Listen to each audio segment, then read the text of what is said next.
Sinimulan na ng DepEd ang konsultasyon kaugnay sa pagbabalik ng pasukan sa Hunyo. May report si Chino Gaston.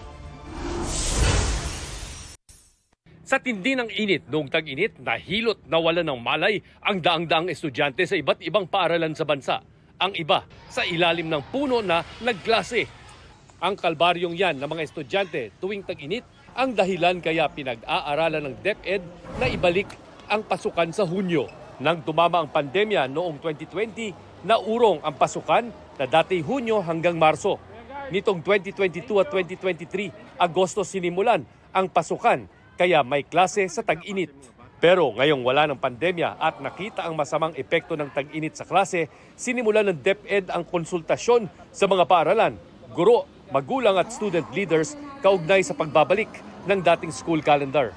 Na nag-agree sila doon sa provisions nung draft sa minor adjustment, but may consensus na that we are going to not next school year na June pa, but we are looking at 2020 school year 25-26 na makakapag-June na talaga tayo. But for this next school year, we are still looking at July as an opening.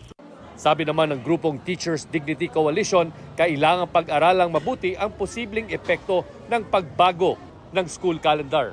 Iyan din ang tingin ng grupo ng mga private schools. Ma-decide talaga na we will revert back to the old school calendar. It will be a gradual transition. May abrupt change. It will be just a 2-week break, 2 to 3 weeks break for our teachers and students. Kung ibabalik ang dating school calendar, ulan at baha naman ang titiisin ng mga estudyante at guro. Sa kasalukuyang school calendar, mas kaunti ang klaseng makakansila tuwing masama ang panahon batay sa pag-aaral ng Pag-asa. Pero mas mahirap daw kapag tag-init ang klase, sabi ng ilang magulang.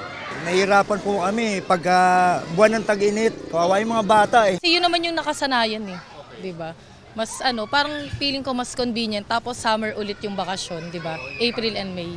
Chino Gaston nagbabalita para sa GMA Integrated News. Mga kapuso, alamin ang State of the Nation. Mag-subscribe sa GMA Integrated News sa YouTube. Sa ating mga kapuso abroad, samahan nyo kami sa GMA Pinoy TV at sa www.gmanews.tv.